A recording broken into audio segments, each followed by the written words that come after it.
Dito kasi yan eh. Ay, napasakit sa ulo tong mga to. Ito nga pala, nakakuha tayo ng bagong honey. Tapos, nagbigay na tayo sa mga iba.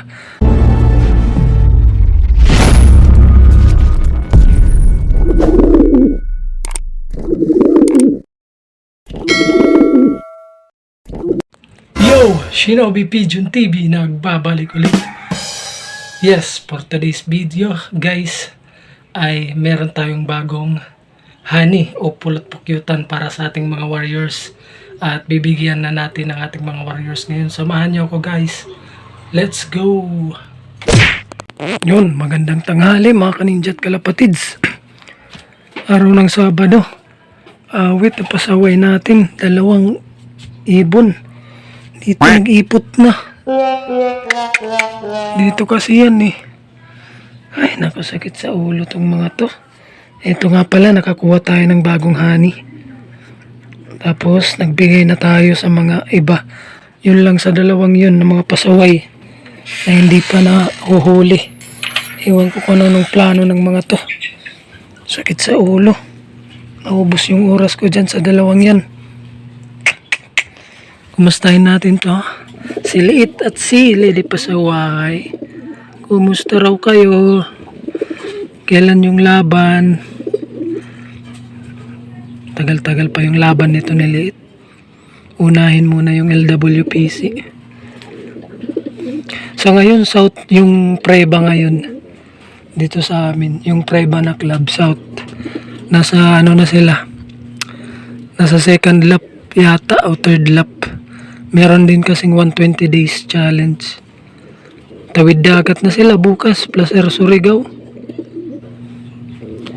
Wala naman tayong karga doon sa South. Pero pag sa next South, pag magugulang na tong mga YB natin, ay maglalaro din tayo ng South.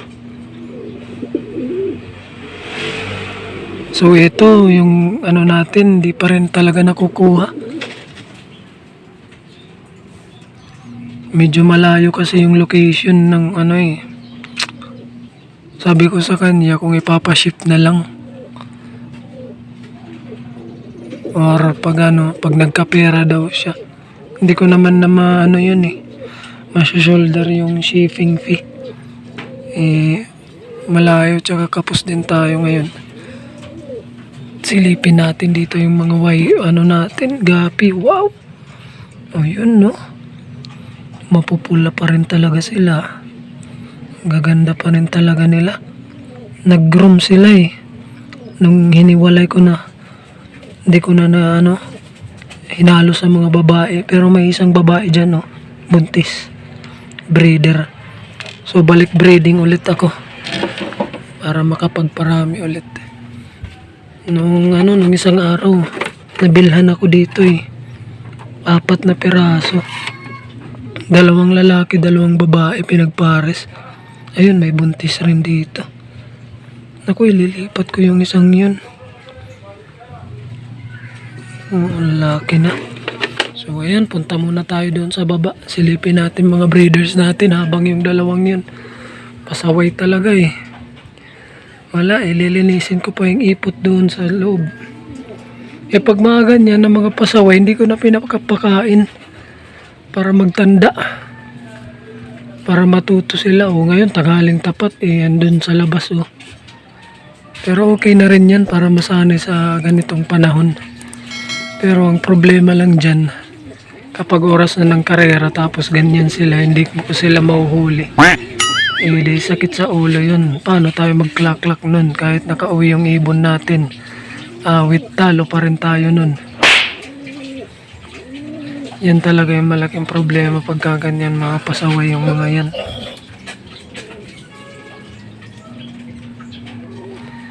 Wait tignan nyo dun sa sa bubong. Pag-gala-gala lang. Gala ng gala. Ito nabigyan ko na sila ng mga honey. Kanina. Bali ganun pa rin yung proseso natin ng pagbibigay ng honey. Direkta pa rin. Yung doon sa breeder, hinahalo ko lang sa tubigan nila. Pero ito, Sa mga flyer natin, direkta. 0.5 yung binibigay ko sa kanila. Two times a week lang naman tayo niyan magbigay. Para iwas sakit sa kanila sa mga respiratory. Respiratory na sakit, yan yung pinapaano nila. Pinapalakas nila yung respiratory. O yun na, nagliparan. Hindi mo maintindihan tong dalawang to. Pupurgahin ko pala tong mga to bago magsimula yung training. Purga, tsaka magpapaligo tayo ng may wash out na shampoo. Para sa mga kuto-kuto kasi nagsisimula na naman silang kutuhin, no. So, ayan, punta na tayo doon sa sa baba naman. Ayain na natin yung mga pasaway na yan dyan. So, ayan, dito naman tayo sa labas. Sa baba. Ilipin natin ang ating mga ibon dito. Ito, nabigyan na rin natin ng honey. Itong dalawa din to. Yung isa dito, dun sa labas, si Sunog.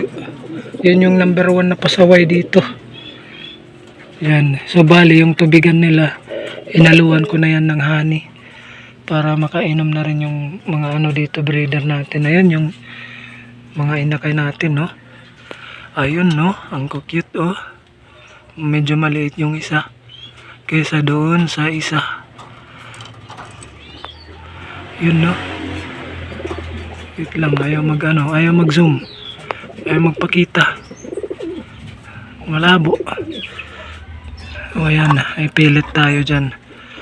Para pag anytime na sila, kakain sila.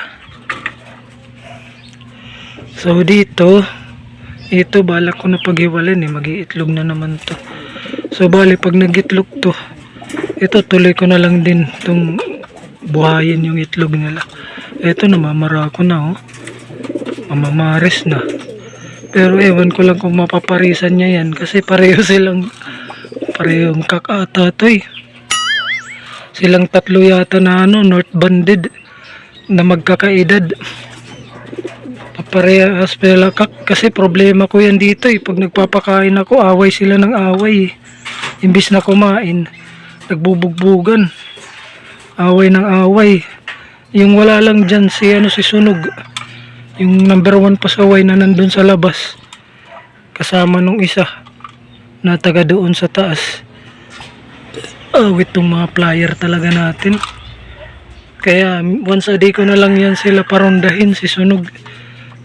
Hindi pa naman, malayo pa naman yung laro nila. Ito din, no? Yan, Bulacan. Ito yung unahin natin. Pati ito. Kasi mga Laguna. So ayan, mamamaris na rin to. Maganda sana kung magkakapares siya para motivated din siya.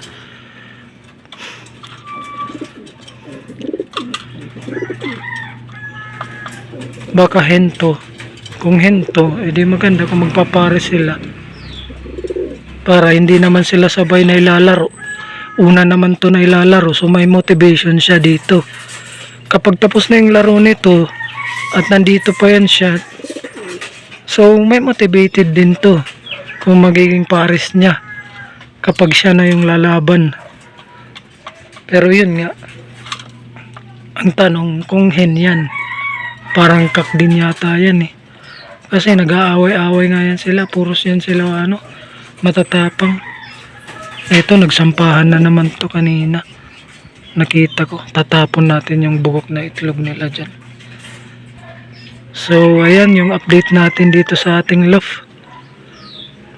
Abang-abang na tayo bukas sa mga may laro. Good luck sa mga ibon nyo. Good luck sa inyong lahat. Sana makapagpauwi kayo at mag-clock. Tawid dagat na sila south bukas. So yung north dito mag-uumpisa ngayong Agosto. Same din naman doon sa Luzon, sa Manila, yung schedule ng north nila. Dito kasi sa amin, south at north, nagpapang-abot na eh. Dahil nga sa maraming club dito, hindi sila nagsasabay-sabay maglaro. Kaya yun, sunod-sunod yung south. Tapos yung north, sunod-sunod din yan. So, yan na muna. So, yun na muna yung ating update dito sa ating mini loop. At sa ating mga warriors, malapit na nga ang kanilang training. At sana ay maging maayos. Abangan nyo guys yung magiging laban ng ating mga warriors. Pa-subscribe po sa mga hindi pa po nakasubscribe. Dito sa Shinobi Pigeon TV, ang unang pinapalipadayang pangarap bago ang pakpak. Happy flying! Shinobi Wow. Pigeon TV!